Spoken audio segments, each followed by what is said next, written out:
महाराष्ट्राचे श्रद्धास्थान असलेल्या भगवानगडाचे महंत नामदेव शास्त्री यांनी धनंजय मुंडे यांची भेट घेतल्यानंतर जे वक्तव्य केलं होतं त्यावरून आता वारकरी संप्रदाय आणि त्यातील काही महाराज मंडळ आहेत ते देखील त्यावरती प्रतिक्रिया व्यक्त करत आहेत। विशेष नामदेव शास्त्री यांची भूमिका काय होती, कशा पद्धतीने होती, आज परत धनंजय देशमुख यांनी देखील आज नामदेव शास्त्री यांची भेट घेतली तर न्यायासाठी भगवानगड पाठीशी असेल असं देखील त्यांनी वक्तव्य केलं। महाराज मंडळ माझ्यासोबत काय वाटतं त्यांना पण विचारलं, काय सांगाल त्या वक्तव्याकडे, कशा पद्धतीने पाहता आणि काय तुमची प्रतिक्रिया असेल?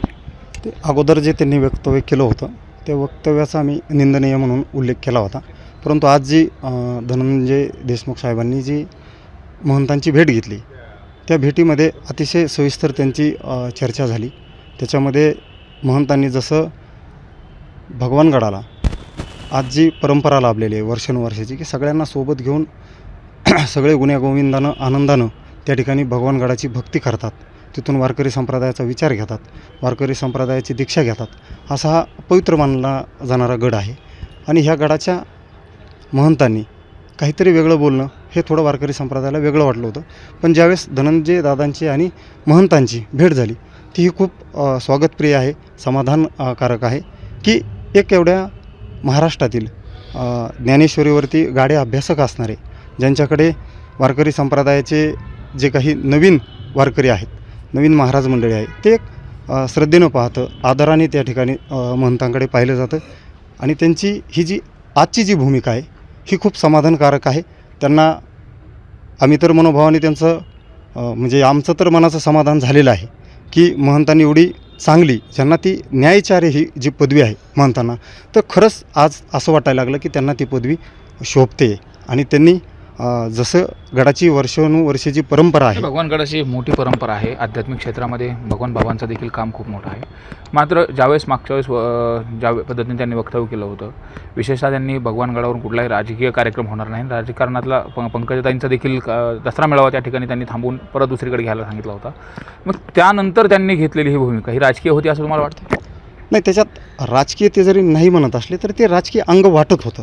आणि एवढ्या महान संताच्या तोंडून जे काही त्या ठिकाणी मोठ्या गडाचं त्या ठिकाणी पावित्र्य राखण्याचं काम करतात आणि तिथून एक चांगला विचार वारकरी संप्रदायाचा देतात, तर ती थोडी भूमिका त्यांची एकलटाई वाटत होती किंवा एखाद्या नेत्याच्या मागं किंवा एखाद्या समाजाच्या मागं असं न करता त्यांची जी न्यायाचार्याची जी भूमिका आहे तर त्यांनी ती आज जसं त्यांच्याकडे असं वाटलं की बुवा खरंच ते जसे न्यायाचार्य त्यांची जी पदवी आहे ते न्याय देण्यासारखे आहेत आणि देण्याचीच खूप चांगली भूमिका त्या ठिकाणी मांडलेलं आहे। वारकरी संप्रदाय त्यांचं मनोभावानं त्या ठिकाणी स्वागत करत आहे। आता इथून पुढं काय अपेक्षा असेल, भगवानगडाचे महंत असतील, भगवानगडाकडून असेल, काय अपेक्षा? गडांकडून अपेक्षा म्हणजे असं आहे की भगवानगड गेल्या अनेक वर्षापासून त्या ठिकाणी वारकरी संप्रदायाचा विचार देत आहे। नवीन महाराज घडवण्याचं काम नामदेव महाराज शास्त्रींच्या मार्गदर्शनाखाली होतं आणि शास्त्रींचं खूप मोठं काम आहे, ज्ञानेश्वरीवरती त्यांचा खूप गाढा अभ्यास आहे।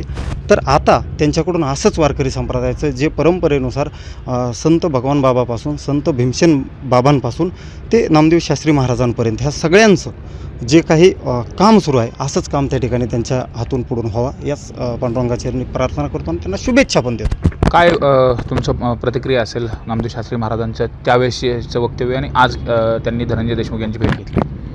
खरं म्हणजे विष्णुमय जग वैष्णवांचा धर्म, भेदाभेद भ्रम अमंगळ, ऐकाजी तुम्ही भक्त भागवत, कराल ते हित सत्य करा, कोण्याही जीवाचा न घडो मत्सर, वर्म सर्वेश्वर पूजनाजे, हे तुकोबरायांचे शब्द खऱ्या अर्थानं संत महंतांनी शास्त्रींनी आठवले पाहिजेत।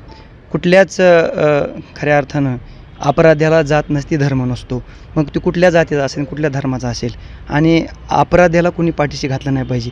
आणि तो अपराधी आहे की नाही हे आपण सांगू शकत नाहीत, हे कुठला गड सांगू शकत नाही, कुठला मठ सांगू शकत नाही। मग न्याय व्यवस्थेवर आपला विश्वास नाही का?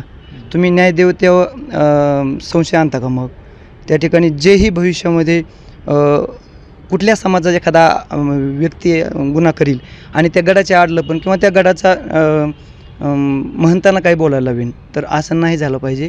महंत हे खरंच अभ्यासक आहेत आणि समाजामध्ये त्यांची प्रतिमा आहे ती त्यांनी मलिन होऊ दिली नाही पाहिजे।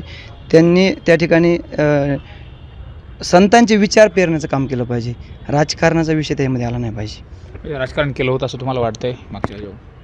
नाही, राजकारणाचा विषय म्हणजे काय बघा, पहा तुम्ही, ज्यावेळेस धनंजय मुंडे साहेब गडावर गेले त्यावेळेस महंतांनी त्यांना एक भक्त म्हणून त्यांचं स्वागत करायला पाहिजे। ठीक आहे, हा गड प्रत्येकासाठी खुला आहे. आम्ही त्या ठिकाणी श्रद्धेने जातो, पूजनीय गड आहे तो, आणि त्या ठिकाणी आपण काहीतरी ऊर्जा घेतली पाहिजे, काहीतरी प्रेरणा घेतली पाहिजे. खऱ्या अर्थानं नारायणगड असेल, भगवानगड असेल, अनेक वामनभाऊ गड असेल, या गडामधून आमच्यासारखे युवक घडतात, कार्यकर्ते घडतात, त्या ठिकाणी महाराज मंडळी घडतात. वारकरी संप्रदायाचं खूप मोठं इवलशी रोपं लाविले द्वारी, त्याचा वेलू गेला गगनावरी.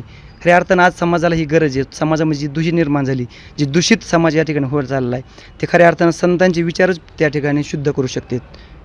आपण पाहतोय महाराज मंडळाच्या भावना. तुमचा काय एकंदरीत यावर प्रतिक्रिया असेल? आणि बीड जिल्ह्यामध्ये ज्या पद्धतीने सामाजिक वातावरण प्रदूषित होतं आहे, तर या प्रदूषित झालेल्या वातावरणाला थांबवण्याचं काम आणि याला स्वच्छ करण्याचं काम तसं पाहिलं तर संत महात्म्यांनी पूर्वीपासून करत आलेले आहेत. आणि बीड जिल्हा हा वारकरी संप्रदायाचं खूप मोठं हब आहे. या ठिकाणी खूप मोठी संस्कार केंद्र आहेत. नगद नारायणगड असेल, त्याचबरोबर भगवानगड असेल, बंकटस्वामी महाराज संस्थान असेल, गहिनीनाथगड, अशी खूप मोठी परंपरा आहे.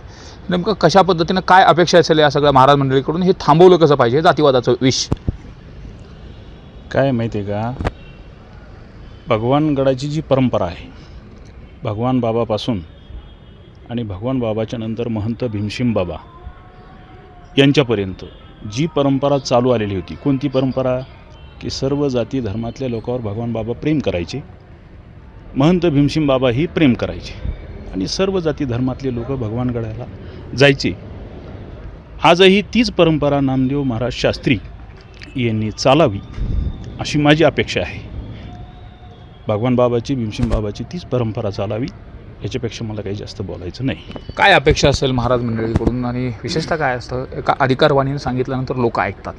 श्रद्धास्थान असतं, लाखो लोक त्याच्यावरती विश्वास ठेवतात, श्रद्धा ठेवतात आणि त्यांनी सांगितलेल्या पद्धतीने अनुकरण करतात. आज जे बीड जिल्ह्यामध्ये जातीवादाचं विष पेरलं जातं आहे, कुठं मराठा वंजारा, ओबीसी मराठा असा जो वाद भासवला जातो आहे किंवा ते चित्र दिसतं आहे, ते बदलण्यासाठी या सर्व संत महंतांनी जे श्रद्धास्थान आहे त्यांनी कसं पुढं आलं पाहिजे आणि काय नेमकं यांनी केलं पाहिजे? तर या परिसरात नगद नारायणगड आहे, जो प्रमुख मानला जातो. महंतांनी काय केलं? गुरु परंपरेची हा वारसा आहे. महंतांनी एक चांगला वारकऱ्याचा विचार देऊन हे जे काही महाराष्ट्रभरामध्ये, मराठवाड्यामध्ये जे वातावरण दूषित झालेलं आहे, की समाजाच्या भावना एकमेका समाजाबद्दल ज्या तीव्र होत चाललेल्या आहेत, त्यांनी एक चांगला वारकऱ्यांचा, संतांचा विचार देऊन त्या ठिकाणी वातावरण आता कुठंतरी थांबवलं पाहिजे. धनंजय देशमुख यांना न्याय मिळवून देण्यासाठी तुम्ही कशा पद्धतीने पाठीशी राहणार आहेत? आणि एकूण ही जी लढाई आहे, तसे बहुतांश सगळे समाज घटकातील लोक यामध्ये सहभागी होतात, स्पेशली वारकरी संप्रदायाने. तर तुम्ही काल ज्या पद्धतीने नामदेव शास्त्री महाराजांच्या वक्तव्याचा निषेध व्यक्त केला होता, आत्ता नेमक्या आज तुमची काय भूमिका आहे आणि या लढाईमध्ये कशा सोबत आहे? म्हणजे निषेध म्हणजे मी ती निंदनीय, संतांच्या तोंडून असं वाक्य नाही, निंदनीय सांगितलं होतं. परंतु आता ही भूमिका अशी आहे की याच्यामध्ये संतांनी म्हणजे शास्त्रींनी त्यांची भूमिका बदललेली आहे. आणि वारकरी संप्रदाय हा आजपर्यंत ज्याच्यावर कुणावर अन्याय झालेला आहे, एखाद्या कुटुंबावर जर काही संकट ओढवलेलं असेल, मग तो कुठल्याही जाती धर्मातील असू द्या, त्याच्या मागच उभा राहिलेला आहे. आणि देशमुख कुटुंबियाला न्याय मिळेपर्यंत वारकरी संप्रदाय त्यांच्या पाठीशी आहे. आणि शास्त्रीजींनी सांगितलं की आता मीही भगवानगडही त्या परिवाराच्या पाठीशी आहे. नक्कीच चांगली गोष्ट आहे.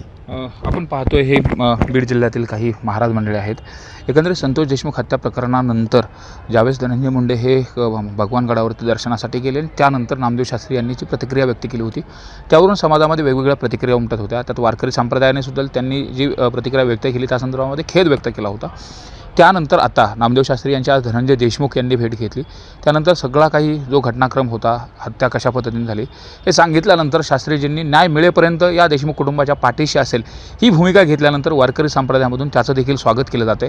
तर जे मठ, संस्थानं, गड हे जे आध्यात्मिक शक्तिपीठ आहेत, केंद्र आहेत, या केंद्राच्या माध्यमातून समाजाला संस्कारित करण्याचं काम केलं जावं. त्याचबरोबर जातीवादाचं विष पेरणी केलं जात असेल ते देखील थांबवण्याचं काम या संत महात्म्यांनी केलं पाहिजे. अशा पद्धतीचा जो काही आशावाद आहे तो देखील या महाराज मंडळीने व्यक्त केला आहे. सुरेश जाधव, न्यूज 18 लोकमत, बीड.